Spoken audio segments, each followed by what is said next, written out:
అందరు ఎలా ఉన్నారు? నేనైతే చాలా బాగున్నాను. మీరు కూడా బాగున్నారు మనస్ఫూర్తిగా కోరుకుంటున్నాను. అక్షి హాయ్. సో ఇప్పుడైతే టైం వచ్చేసి అయితే 8:25 అవుతుందండి. జస్ట్ ఇప్పుడు ఇంతకుముందే హాయ్ ఫ్రెండ్స్. సో 8:25 అవుతుంది. సో కొంచెం పని ఇంకా పెండింగ్ ఉంది. పని అయితే ఇప్పుడే స్టార్ట్ చేస్తుంది అన్నమాట. చూస్తున్నారు కదా, ఆ కుప్పాటే ఉంది, ఇదంతా ఇటే ఉంది. ఇంతకుముందే మా హస్బెండ్ అనేది ఆఫీస్కి వెళ్ళిపోయాడు. సో వీళ్ళకైతే ఇప్పుడే బ్రష్ చేసి పెట్టించా అన్నమాట. ఇక నేనైతే బ్రష్ చేసేసి పెడతా. వాషింగ్ మిషన్లో బట్టలు కూడా ఇప్పుడే జస్ట్ నవ్వు వేసేసా. సో ఇప్పుడైతే నేనైతే పని అయితే కంప్లీట్ చేసేసుకోవాలి. ఇల్లంతా చింద్రవందరగా ఉంది. సో వీళ్ళంతా చింద్రవందరగా ఉంది. ఎంత నీట్గా చేసినా యాజ్ చేసి మళ్ళీ అలానే అవుతుందండి. అందుకే నాకు చిరాకు వచ్చేస్తుంది. వీటిని క్లీన్ చేయాలన్నా ఏం చేయాలన్నా ఇవి ఎంత తీసి చదివినా అంతే అనిపిస్తుంది. బయట కొంచెం సెల్ఫ్ లెక్క ఉంటేనేమో మనకి ఎక్కువ సర్దుకోవడానికి వీలు ఉండేది కదా. సెల్ఫ్ లేకపోతే ఊక ర్యాక్లో పెట్టడం తీయడం అంటే ఇబ్బంది. అందులో కూడా సామాన్ ఉండిపోయింది. సో ఇబ్బంది అనిపిస్తుంది. బట్ ఏం చేసినా మళ్ళీ సర్దుకోవాలి కదా. నీట్గా లేకపోతే మనకు తెలిసి అనిపిస్తుంది, సడన్గా నచ్చడం వాళ్ళకి తెలిసి అనిపిస్తుంది కదా. సో అన్నం అయితే పోపుకేసాను అన్నమాట. యాక్చువల్గా అన్నం పప్పేసరికి కొంచెం ఆయిల్ ఎక్కువ అయిపోయిందండి. అంటే కొంచెం కాదు, మరీ ఎక్కువ అయిపోయింది. అన్నం రైస్ కొంచెమే ఉండే, అన్నం పూనికేయమ్మా అనేసి అంటే అన్నం పోనికేసా. బట్ ఏంటంటే పాపం అది ఆయిల్ కొంచెము ఎక్కువ అయిపోయేసరికి పాపం కూర్చొని తిన్నాడు. మార్నింగ్ ఆయిల్ ఎక్కువ తింటే వామిటింగ్ వచ్చేస్తుంది అన్నది. నేను కూడా పాప అనిపించింది. ఎందుకంటే పాపం కావాలని వేయించుకున్నాడు. నేను చేసిన చిన్న మిస్టేక్, అంటే నా తప్పు కాదు. అది అన్నం కొంచెం ఉంది, ఆయిల్ ఎక్కువ పడిపోయింది, అది ఏర్పల్లే అన్నమాట. ఇక ఇంకా వంట కార్యక్రమాలు ఉన్నాయి, మిగతా పనులన్నా ఉన్నాయి. వీడియో చూసే వాళ్ళు అయితే చిన్న లైక్ ఇచ్చేసేయండి అమ్మా. మీరు ఇచ్చే లైక్ అనేది నాకు చాలా సపోర్ట్గా ఉంటుంది. ప్లీజ్ సబ్స్క్రైబ్ కూడా చేసేసుకోండి. అండ్ వీడియో ఇలానే కంటిన్యూ అవుతూ ఉంటుంది, ఎక్కడ స్కిప్ చేయకుండా. ఇక నేనైతే మా పిల్లల కోసం అయితే ఛాయ్ పోద్దాం అనేసి గిన్నె తీసేసుకొని అయితే ఛాయ్ అయితే పోస్తున్నానండి. మా ఊనికి మా పెద్దోనికి అయితే కంపల్సరీ గిన్నెలోనే ఛాయ్ ఉండాలి. వితౌట్ దేంట్లో పోసినా ఒప్పుకోడు. ఛాయ్తో పాటుగా బ్రెడ్ కూడా ఇచ్చేయాలి. చిన్నపిల్లలకు ఛాయ్ తాగించడం ఏంది అనుకుంటారేమో, కాకపోతే అది అలవాటు అయిపోయింది వాళ్ళకు. అట్లానే మాకు అలవాటు అయిపోయింది. అది మేము తాగకపోయినా కరెక్ట్ టైంకి వాళ్ళకి అనే ఛాయ్ అయితే కంపల్సరీ ఉండాలండి. అందుకనేసి ఇక మార్నింగ్ టైంలో టిఫ్ చేయమంటే చేయరు. దానికి తోడు ఆటలు ఎక్కువయ్యేసరికి ఆకలి అవుతూ ఉంటుంది కదా. అందుకనేసి వీళ్ళు ఇక ఛాయ్ పోయకపోతే నేను ఊరుకోనన్న కింద ఉంటాడు మాక్షిగాడు. అందుకే గ్లాస్లో పోసిన ఒప్పుకోడు, గిన్నెలో పోసి వాళ్ళని ఛాయ్ పోసి తాగించాలన్నమాట. నేనైతే ఛాయ్ పోసి తాగించాను. అండ్ నెక్స్ట్ ఇక్కడైతే పాలైతే పోసేస్తున్నాను అన్నమాట. ఇక్కడైతే మొత్తం పాల ప్యాకెట్లే కదండి. అందుకే ఈవినింగ్ టైంలో 2 పాల ప్యాకెట్లు తీసుకొస్తాను అన్నాడు. అందుకే ఈవినింగ్ 1 కాగబెడతాను, మార్నింగ్ 1 కాగబెట్టేస్తా. ఇక్కడైతే నేనైతే ప్యాకెట్ చించి అయితే బౌల్లో పోసేసి ఇంకా కొన్ని వాటర్ యాడ్ చేయలేదు కదా, ఒకటి అలా పెడితే సరిపోవు కదా అనేసి ఇంకొన్ని యాడ్ చేసేసి పోసేస్తున్నాను అన్నట్టు.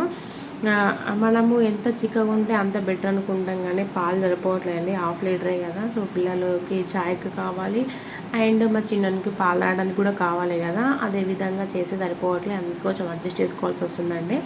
అండ్ ఇక్కడ నేను వచ్చేసి అయితే పిల్లలు వాళ్ళకు మొన్న ఒక టాయ్ కొనిచ్చా అన్నమాట. ఇవి అత్తి పెట్టేటి. సో వాటిని అనేటి అంగడి చేస్తే అవన్నీ ఊడ్చి ఒక పక్కకు దుబ్బుకున్నాను. ఎందుకంటే అది ఒక పక్కకు ఉంటేనే అవి కాళ్ళ కింద పడితే కాళ్ళకు చాలా గుచ్చుతున్నాయి. అందుకని ఒక పక్క పెట్టేస్తే నైట్ టైంలో, మళ్ళీ డే టైంలో ఊడ్చుకుంటే అప్పుడు ఎత్తుకోవచ్చు కదా అనేసి నేను నైట్ టైంలో పెడతా అన్నట్టు. ఇక కూర్చొని కవర్లు అయితే ప్యాక్ చేస్తున్నాను. మరి చిన్నోడు వచ్చి నాతో ఆడుతూ ఉన్నాడు. ఏంటి మమ్మీ నువ్వేం చేస్తున్నావు, నేను హెల్ప్ చేయనా అనేసి. నువ్వేం హెల్ప్ చేసే అవసరం లేదు డాడీ, నువ్వైతే పక్కకు కూర్చొని చెప్పాక బుద్ధిమంతులాగా ఎలా కూర్చున్నాడు చూడండి. అండ్ కూర్చుని ఉండక ఏ తొంట పని చేయాలి, ఏం కొంట పని చేయాలని చేస్తూ ఉంటాడు. అంతలోనే కెమెరా చూసాడు. అప్పటి వరకు కెమెరా చూడలేదు. కెమెరా చూసేసాక కెమెరా దగ్గరకు వచ్చేసిండు అన్నట్టు. ఇక మా వాళ్ళకు నేను వీడియోస్ తీయట్లో కెమెరా అలవాటు అయిపోయిందండి. ఇక దాన్ని చూసుకుంటే ఏదో ఒక యాక్టివిటీ చేయడం అలవాటు అయిపోయింది. అందుకే చూస్తున్నారు కదా ఎలా చూస్తున్నాడో, కెమెరాను చూసుకుంటే వాడే నవ్వుతున్నాడు. మాస్టర్ కూడా చాలా ఇంట్రెస్ట్, కెమెరా ముందు రావాలి, ఏదో ఒక యాక్టివిటీ చేయాలని ఒక ఇంట్రెస్ట్ చాలా ఉంటుందండి. కాకపోతే అంత ఇబ్బంది మాకు. ఏం మాట్లాడితే ఏం చేస్తాను అనుకో భయం వేస్తుంది. అందుకే మేము వాడిని కొంచెం కంట్రోల్ చేస్తాం అన్నమాట. ఎవరైనా నచ్చినా కూడా అదే పద్ధతి చేస్తాడు. అంటే నేను నా గురించి అందరికి తెలియాలని ఒక ఫీలింగ్ ఉంటుంది మా పెద్దోనికి. ఆ ఫీలింగ్తో ఏం మాట్లాడతాడో ఏం చేస్తాడో కూడా అర్థం కాదు. అందుకే కొంచెం టెన్షన్ ఫీల్ అయితే ఎవరైనా నచ్చిన ఏమైనా మాట్లాడినా. సో ఇక్కడైతే నేను సర్దుకుంటానండి. ఎంత సర్దినా కానీ ఇక్కడ అవ్వట్లే అండి. వంట రూమ్ అయితే నీట్గా ఉంచుకోవాలని నా కోరిక కాదు, ఎవరికైనా కానీ అలానే ఉంటుంది. బట్ సపోజ్ సడన్గా ఎవరు నచ్చి చూసినా కూడా ఏంటి అబ్బాయి ఇల్లు ఇంత గలీజ్గా ఉంచుకుంటున్నారా అనేసి అనుకుంటారు కదా. అది అనుకోకుండా మనకు గలీజ్గా ఉంటే మనకు ఇబ్బంది అనిపిస్తుంది, ఏ వస్తువు దొరకదు కదా. అందుకనేసి మ్యాక్సిమం ట్రై చేస్తూ ఉంటా అండి నీట్గా ఉంచడానికి. చాలా అంటే చాలా టైం చదివాను. కాకపోతే ఏమవుతుందంటే సెల్ఫ్ ఎక్కువ లేకపోయేసరికి ఆ పై సెల్ఫ్లలో దేవుళ్ళు పెట్టేశాను, కింద సెల్ఫ్ ఒకటే అయిపోయింది. ఎట్లున్నా ఎలా ఉన్నా అక్కడికి ఒక తప్పడం లేదు. దీనికంటే ఒక సపరేట్ దేవునికి సపరేట్ ఒక స్పేస్ అని ఉంటే బాగుండేది. కాకపోతే ఇక మా ఆయన అంత ఆలోచించలేదు. 1 or 2 months ఉంటాం కదా అనేసి మనకు దొరికింది ఉండాలి, మెయిన్గా మీరు రావాలి అనేసి మా ఆయన ఇంటెన్షన్ తోటి ఇల్లు ఎలా ఉన్నా పర్లేని తీసేసుకున్నాడు. కాకపోతే ఇబ్బంది అయిపోతుంది. కానీ ఇబ్బంది ఎందుకని కొన్ని టైంలో మన సిచ్యువేషన్ అనేది ఫేస్ చేయాలండి. అప్పుడే కదా కొంచెం మనకి అలవాటు అయిపోతుంది. అన్నీ మనకు నచ్చే తీరు ఉండాలి, అన్నీ మనకు నచ్చట్టు ఉండాలి అనేసి అయితే ఎప్పుడు అనుకోవద్దు. ఎందుకు అంతకుముందు ఇప్పుడు నేను ఉన్న 3-4 ఇండ్లు కూడా చాలా పెద్దవి, చాలా బాగుండేది. దేవుడికి సపరేట్ రూమ్ ఉండేది. బట్ ఇక్కడికి వచ్చేసరికి లేకపోయేసరికి నాకు ఒక మైకం వచ్చేస్తుంది, కానీ దానికి మనం ఏం చేయలేం కదండి. ఇక అందుకనేసి పోలేలే అనుకుంటే ఇక దాన్ని అయితే అడ్జస్ట్ చేసుకుంటే అయితే నేను ఉంటున్నాను. కానీ పిల్లలు అయితే మరీ టూ మచ్ అండి, అల్లరి మామూలుగా వేయట్లేదు. నేను వస్తువు ఒక కాడికి వెళ్ళి తీస్తే చూస్తున్నారు కదా, ఒకటి పెట్టేస్తున్నారు. ఇక వాళ్ళకి రూమ్ చిన్నగా అయిపోయినాయి, ఆడుకోవడానికి స్పేస్ లేకుండా అయిపోయింది. ఇందులోనే కాబట్టి అది ఎక్కి దూకడాలు, ఇది ఎక్కి దూకడాలు, ఇవి వంగర్ చేయడాలు, ఆ వంగర్ చేయడాలు చేస్తూనే ఉన్నారు.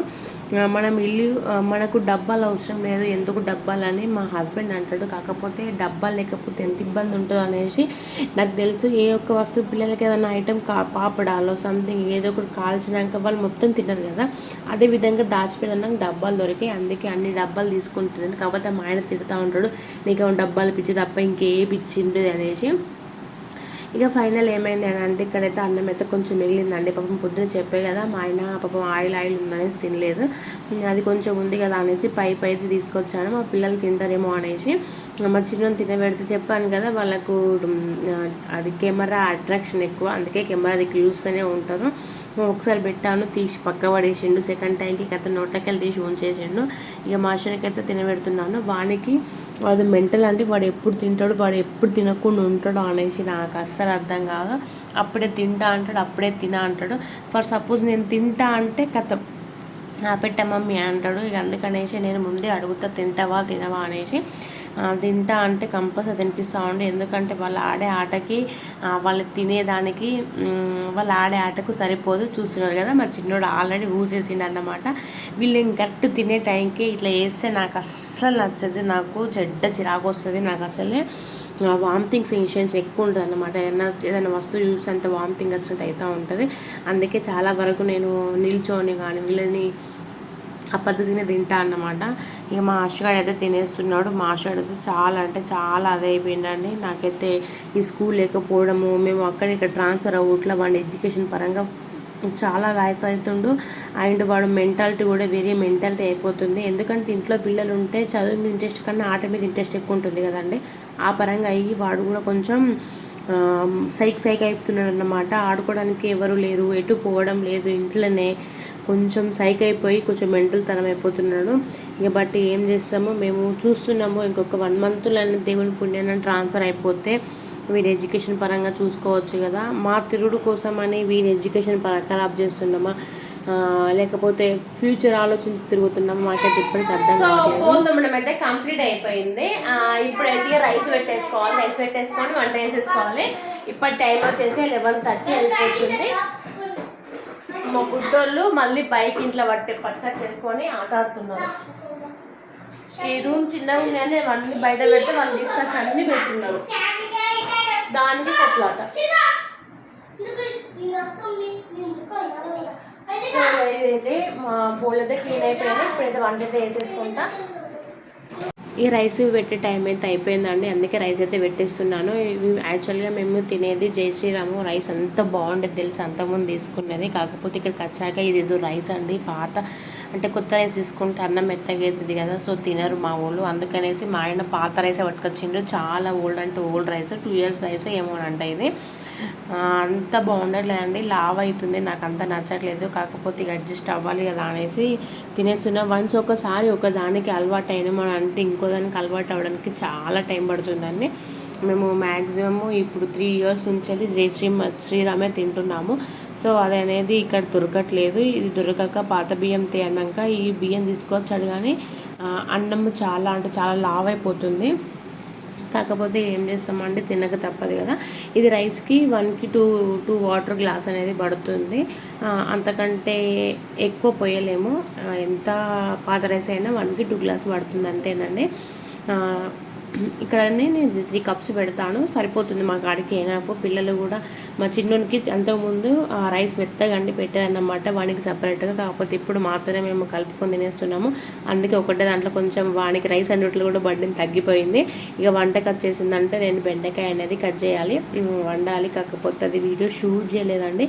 ఇక్కడ చూస్తున్నారు కదా, ఇంతకుముందు ఆడంగా చూసారు కదా బండి, అది ఆడి ఆడి ఆడి మాస్టర్ గారు అయితే బండి ఇరగొట్టాడండి. ఇది మా ఫేవరెట్ బైక్. మాస్టర్ గారు చిన్నగా ఉన్నప్పుడు 2 ఇయర్స్ ఉన్నప్పుడు వాళ్ళ నాన్న తీసుకున్నాడు. ఈ బండిని చూపెట్టగానే నాన్న నాకు ఆ బండి కావాలంటే వితిన్ 10 మినిట్స్లో కథం బైక్ అనేది తీసేసుకున్నాడు. బట్ ఇరగొట్టాడు. కొంచెం చిన్నోడికి ప్రాబ్లము, బట్ ఏం చేయలేము. వీడియోస్కి లైక్, షేర్, కామెంట్.